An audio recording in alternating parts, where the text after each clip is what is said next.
Yo, what's going on, brother? How you Not doing, too man? much, Coach man. Bam. Oh Not too man. much.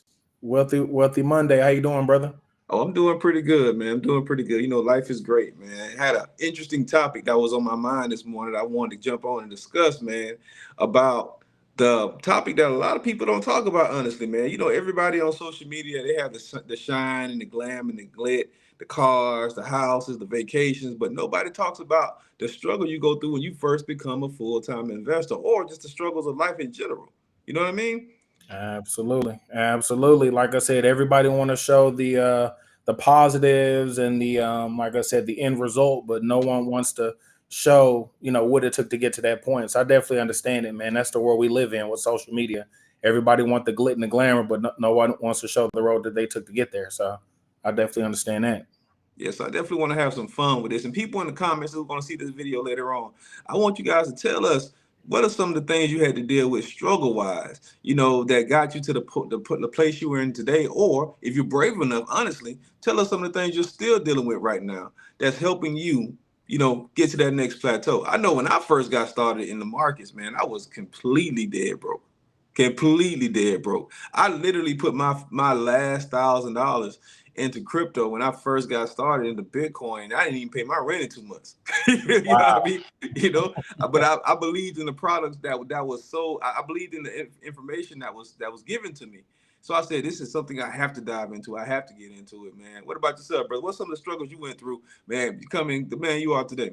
Man, I'm gonna start before that, man. I'm gonna start coming right out of college. I went to Southwestern Oklahoma University, played college for 2 years. I had a 4-year college scholarship, free of charge. But being from the city, I'm born and raised in Dallas, Dallas Fort Worth area. I was in Oklahoma, coming back and forth on the weekends, hanging with friends, thinking that they're doing more than what I was doing, even though I was in college. I only ended up doing 2 years in Weatherford, Oklahoma. So my first struggle started at, I think I was 20, man, coming home from college. The typical thing, hey, we all back home, let's get an apartment. So I ended up with a 3-bedroom apartment with some of my friends. Um, Struggle was real, man. Like I said, we had one of those apartments where it was 24 hours, where someone was always there partying, hanging out. I remember getting to a point where we had a racetrack, the gas station. I don't know if they have them in Florida, but in Atlanta, but it was a racetrack right across from our street. And I remember getting to a point that we were so broke that every day I remember getting, they had the microwavable hamburgers at Yeah, I the, remember those. yeah, they had the microwavable hamburgers. I remember every day at minimum we would get a microwavable hamburger.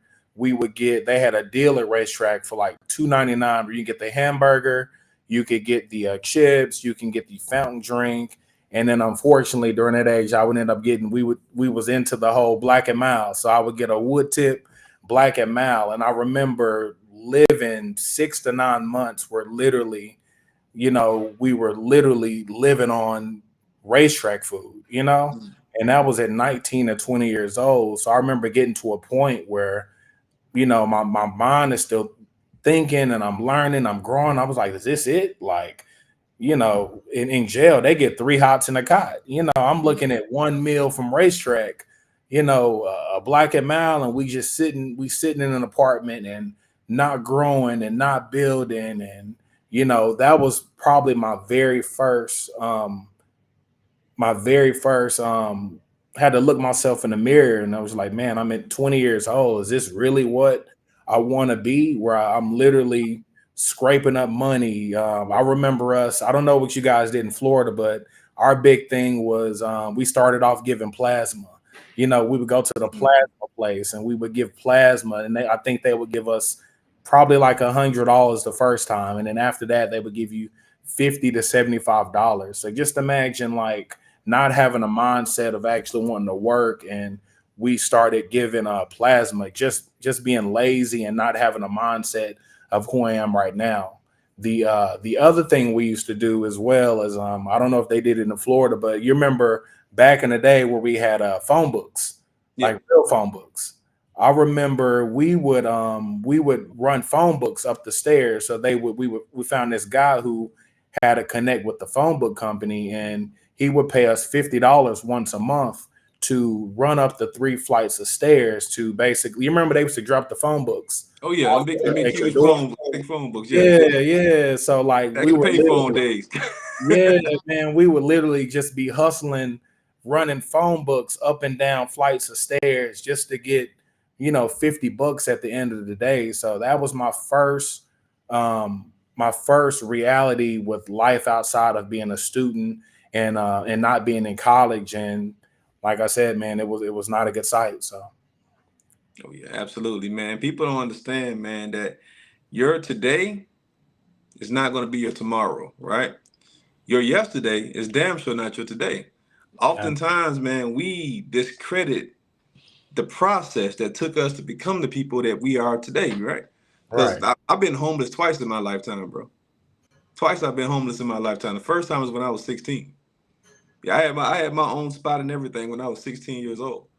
Got homeless, was walking back and forth to work. The only thing that kept my mind focused was honestly basketball, bro, b-ball. really, I played b-ball so bad, so much, man. Even though, and I had to do some things in the streets that I shouldn't have done. I had to do it, to be honest. But yeah, being homeless at 16, going into living with my auntie and her 3 sons, my uncle, my cousin, his 2 kids, and his potential wife, and a few of and two of my cousins, all in a 2-bedroom project apartment, laying wow, on the floor. wow. So people You from don't understand. Tallahassee? Nah, that's Pensacola, Florida. Pensacola. Is that Duval County? Nah, Duval is Jacksonville. Okay, okay, Yeah, okay, yeah. Pensacola is Escambia County. Yeah, we're okay, right there on the brink between right between literally right there by Alabama. okay. But yeah, doing that at 16, walking 3-4 miles back and forth to work, getting kicked out of school, losing my scholarship opportunities, man, for fight because I had an anger problem growing up, Right, right?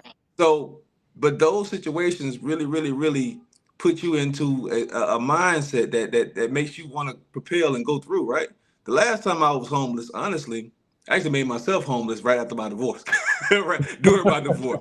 Not we'll homeless, talk but about it. my, We'll talk about that another time. yeah, yeah, yeah. My bro used to tell me, he said, "Man, you the richest broke person I know."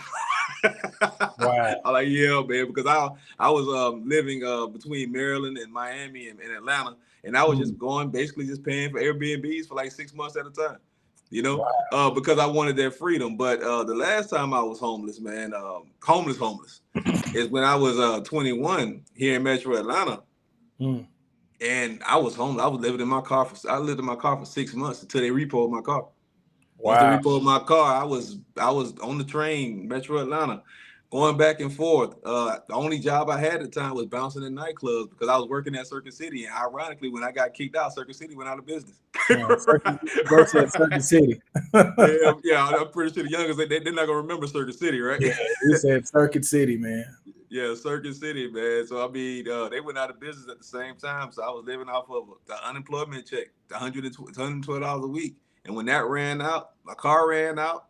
Car transmission actually flipped on me with the car, and I just said, "Man, bump it. Just go ahead, come and get the car." Repoed the car, and my breaking point was when I was going literally. I know a lot of women are gonna say something about this, but I was like, what they call them, a hobosexual.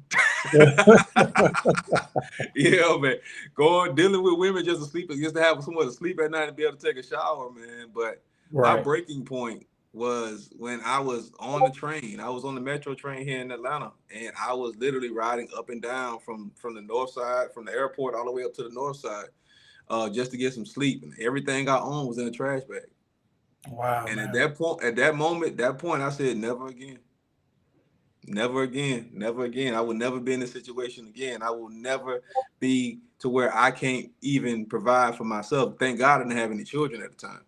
But I Right, would right, never right. be in this predicament again. I listened to a story Steve Harvey said one time, and it kind of hit me hard because he was homeless. And just so happened he was homeless in my hometown, Pensacola, Florida. Wow, Yeah, he talks about this story all the time. He said he used to have to fish. He had a grill in the back of his car. He used to have to fish just to eat for the day. wow, And I was like, man, and it was right there in Pensacola, Florida. Nobody ever knew it. He hadn't been on TV, everything. Nobody knew he was homeless in his car. So I want to jump on just to say that your yesterday It's not your today, and your today is not going to be your tomorrow, right? And in life, we never sit stagnant. We never sit still. You either elevating or you declining, right? And oftentimes we decline by default just by trying to stay in the same place, right? Absolutely. Yeah. Absolutely. So absolutely. So you have to keep moving. You have to keep going. You have to keep elevating. You have to keep aligning yourself with your purpose. You have to keep aligning yourself with your purpose because your purpose, that's the reason you're here to begin with, to be honest. You know? Absolutely. Absolutely. A quick question, Cliff. Now, what it could be a story or anything. What was that pivotal moment in your life that you said, not only do I want to be successful, but I wanted to be an entrepreneur? Where do you think that time in your life came? And do you have a story, or do you remember that time in your life when you kind of had that pivotal point, like, okay, I feel like I want to bet on myself instead of being a nine to five employee? Yeah. So that time came with my twin girls being born, to be honest. When my twin girls were born, it clicked, something clicked inside of my head. And my ex-wife now, she had postpartum depression. Hmm. And I remember being on the road. I was driving trucks at the time, and I was in Panama City, Florida, not too far from my hometown. And she called me and she was like, I can't do this anymore. I can't do it. These girls are driving me crazy. I had my oldest baby at the time, who was 9, Hmm. and my two brand spanking new baby girls. And I felt the desperation in her voice. I felt her energy. And I felt like if I didn't do something at that point, she was going to crash. Hmm. So I broke every law known to man, traffic law, to get back towards Atlanta, Georgia, to get my girls, because I didn't know what she was going to do at that moment. Right, Because, right. that depression, that postpartum depression, it can really, really get to women. Yeah, it's real. Uh, It's but definitely. yeah, I had to break that down, man, and really say, you know what, I can't be on this road. It's not conducive to our lifestyle as a family, Mm, and I have to do something that's going to not only elevate me, but elevate the future generations of me, right, right? And working a 9 to 5 wasn't gonna cut it. right, right, Working right. a job was not gonna cut it at all. So you Not at all. almost, to a certain extent, had a, I wouldn't call it a fight or flight type situation, but you kind of got to a point where I need to make some real heavy decisions, or like I said, we're in trouble. So I think men, or not just men in general, but everyone, I think at some point you come into a fight or flight type situation, or you come to that pivotal point in your life where I need to make decisions that I've never made before for the betterment of myself. Or a lot of people get to that point where I completely lose motivation, and I kind of take myself into a lower realm potential of who I could have been. So I think based on what you're saying, you kind of mentally kind of got into a fight or flight type situation where you had to make an executive decision for you and your family. Me specifically, I remember this is a couple of years after I came back from college. I was working at a place called AmeriCredit. I think they eventually got bought out by GM Financial, but it was my first corporate job, so I was excited about being in corporate America. I had a data entry job. It was back in the day where you just kind of did a lot of tinking, and I was extremely happy about getting the job. I remember them having daily, weekly, monthly reports, and I'm killing everybody. Like, I'm at the top of the list every week. Lee Anthony, LA, they pat me on the back. They bringing us pizza, and you're doing good, son. You're doing really good. And I remember sitting next to, I was probably 23 or 24, and I remember sitting next to a guy. He was about 40. And he was, older guy. We would kind of chop up game. He would kind of tell me some stuff about the job. And then one Friday, we were in our shift, and he said, "Young blood, let me tell you something. Let me tell you something." And I was like, "Okay, okay, what's up?" He was like, today when we got paid, your check look exactly like my check, right?" And I thought about it for a minute, and I was like, "What do you mean?" He was like, "You did 4 times the amount of work that I did this week, and we still are getting paid $12 an hour. How does that make you feel?" Mm. Yeah. So to be honest, man, I got home. I really thought about it. It kind of killed my weekend, because I was ready to party, do what I was going to do. And I thought about it over the weekend. I was like, this man is right. I'm working so hard to be the best at this job, but at the end of the day, my pay doesn't reflect what I'm performing. So he was honest. So Monday I got back into work. I actually called HR. Being young, I called HR. I was like, hey, this is the job that I am. I'm young, I'm hungry. I want a job that my performance represents my pay. Mm, And they was like, okay, we'll look into it. And unfortunately, around that time, I think it was 2012, 2013. I know the mortgage industry had pretty much had, it wasn't the 2009, 2007 collapse, but there was a time within 2012, 2013 where the mortgage industry was in shambles. So mm, that was a great opportunity for me to enter. So HR called me back. They was like, hey, we have this mortgage sales position. It is a commission only job, so you make pretty much what you can sell. And since then, like I said, before I actually got full time into crypto, stock options, futures, I was a mortgage professional for over 12 years. And just having that ability over 12 years to be able to support my family strictly based on what I can do, my personal performance. That was a time in my life where I really figured out that I'm the type of person. I'm a go getter. I want my check to 100% reflect what I perform on a daily, a weekly, and a monthly basis.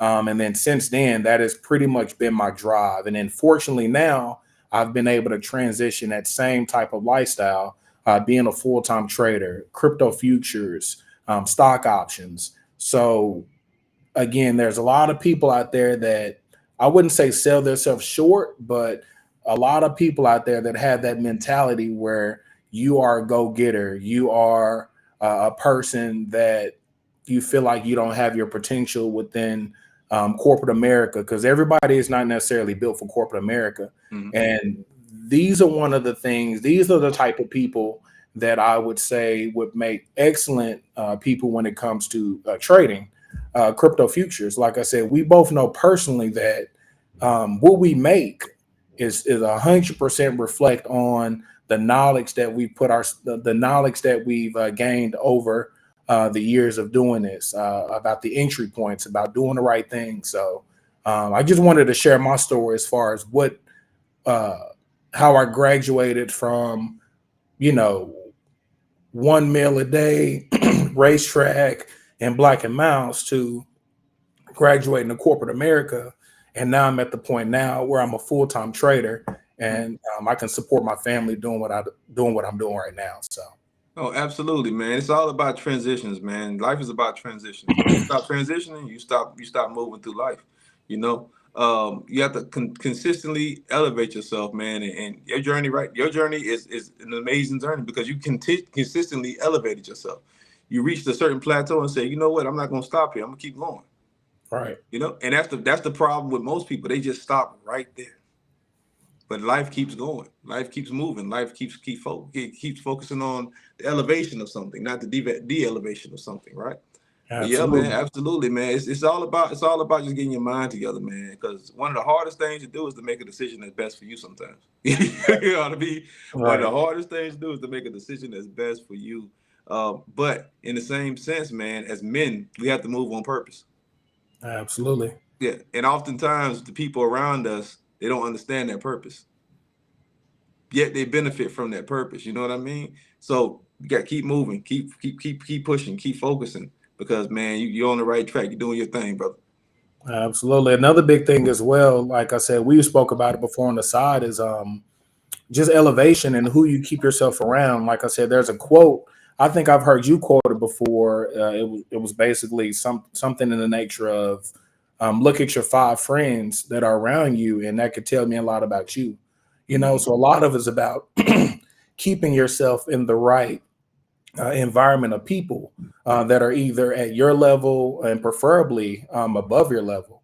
Because we naturally, when you're dealing with people that are at another level than you, you're naturally reaching toward, and it naturally pulls you forward to take yourself into places that sometimes you might not even thought that you would have got to, just by being in the right circles.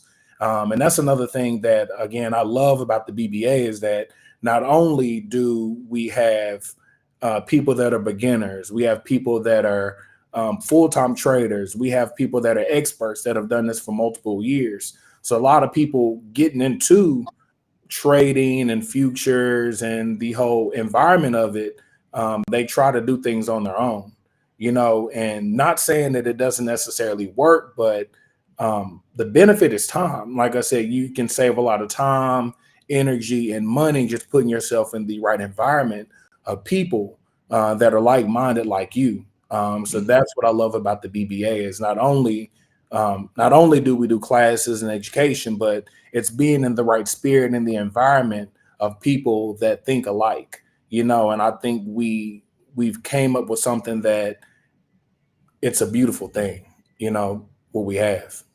Absolutely, man. I put a post up earlier, man. Speaking on this very topic, I put a bottle of, I think it's called Saratoga. A Mm, bottle of Saratoga in the store costs you $1.99. That same bottle at the restaurant it costs you $6.99. That same bottle at a club will cost you $14. The value of the water changed, but the content of the water is still the same as the one that was for $1.99. mm, So your environment dictates your wealth, your growth, your evolution, your value. So if you're around a bunch of people who have absolutely no value, or their value is very, very low, guess what's going to happen to yours? right, Oftentimes in this journey, you got to cut everybody off, man. I had to cut off family members, friends, lifelong friends. I had to cut off a lot of people when I reached a certain plateau. And oftentimes it's not because you changed, it's because that person changed. When right, you elevated to a certain plateau. And one of the worst feelings in life is you want to bring everybody with you. yeah, You want everybody to elevate exactly how you elevate. You want everybody to come. Come with you. And when they can't come, it's depressing. right, I spent years being depressed because I tried to uplift people, and they didn't want it for themselves. So you're absolutely right, bro. Your value is what you have around you constantly, and that's not even just the people around you. It's everything you digest as well too. absolutely, Mentally, spiritually, physically, everything you digest. The foolishness you look at. If you're looking at a bunch of love and hip hop stuff on TV, guess what's gonna come to your way? Drama, right, right? If you're not putting McDonald's and Burger King in your body every day, guess what's coming to you? Even mental illness and physical illness, hmm, right? So it's all about the elevation of you. One of the biggest things I'm always an advocate of is learning. Even when I'm not trading, I'm learning. I'm doing learning exercises, all types of puzzles. I'm constantly putting my mind and making my mind move and making my mind elevate. work. Constantly putting my mind at work. Think about it. The two things that never stop is your brain and your heart. Mm, that's a bar. Well, if one of those stop, you gone. Right, That's it. right, you right, know? right. Yeah, absolutely, bro. But yeah, Yes, man, it's definitely a great topic, man. Just so people can see nobody's coming into this journey and just automatically making $1 million tomorrow. No, no, no. Wealth is a process. Building wealth is a process, and it's also a community. Building wealth is not just you. You have a community base built behind you. Nobody became wealthy by themselves. absolutely, absolutely, absolutely. All right, so what we got coming up in the next couple of weeks, man? We got the group 6 week group futures course coming up in a couple weeks. This will be the last course I will personally be teaching, but I'm also going to be teaching it with my brother, Coach Bam and Coach Jonah. What's your thoughts on the next 6 week course, bro? Man, I'm excited about it. Like I said, the last one we just ended a couple of weeks ago. I've got so many different DMs, man. I appreciate the future training. I appreciate I'm already making profit. So, like I said, this is when you get into crypto futures, specifically this uh, crypto futures course, we earn while we learn. Like I said, a lot of things that you do in life where you're getting degrees or you're getting certain different type of licenses, you get the license and you pay a lot of things up front with the opportunity or the ability to make money on the back end. When you're dealing with crypto futures, specifically this 6 week group course, we are going to literally put money in your pocket during the course. There's not too many things you can do that will actually reimburse you for what you're paying for while you're actually taking the class. And that's what we're going to do with this uh, crypto futures course that we have coming up. I'm excited. Like I said, I'm a little sad. We're gonna be missing you on the crypto futures courses, man. But like I said, you've put us all in a great position, and we're definitely gonna hold the torch and move forward. But like I said, this next course, like I said, if you want in-depth training from the crypto Cliff, like I said, because we need Cliff to go on to the next level, so we can follow him. So if you want that in-depth training from crypto Cliff, I would highly suggest that you go ahead and get signed up for this next uh, crypto futures course that we have coming up next month. No, absolutely, absolutely, man. This is gonna be, it's definitely bittersweet, but hey, it's all about the evolution, Yeah. evolution, evolution, evolution. All right, brother, you got any words before we jump off? That is it, man. I'm excited about everything we have going on in the future. I would highly suggest, outside of crypto and everything that we're talking about right now, just for people in general, we're in a very how should I call it? The times that we're in right now, there are a lot of depressed people right now. So if you are listening to this, I would highly suggest that you take time, like Cliff said, for your mental, your physical, and your spiritual health right now, because we are in times that we've never been in. Like I said, you can't go on social media right now without seeing some form of disaster. I was just looking online and I seen a 7.7 earthquake, and I think it was in India. We've never had a 7.7 earthquake in the last 100 years. Mm-hmm. So we're dealing in times right now that have never been seen before. And like I said, take time for your mental, your spiritual, and your physical health right now, because not only you, but the generations in the future will appreciate it. Oh yeah, absolutely, man. They have some major earthquakes in Vietnam as well too. I have a Mm, couple students in Vietnam who actually got affected by that one. So yeah, definitely prayers wow. out to them. President. Um, yeah, absolutely. But yeah, you're absolutely right, bro. Got to keep your mental space good right now because we're in a hell of a situation right now. All right, Yeah. hell of a situation. But yeah, so the group course starts on the 12th. Get at us right now. It's $899.97. That price will be going up to that $1,300 price in the very near future. Hit me up. Hit us up. Let's get it. Peace. All right. Peace.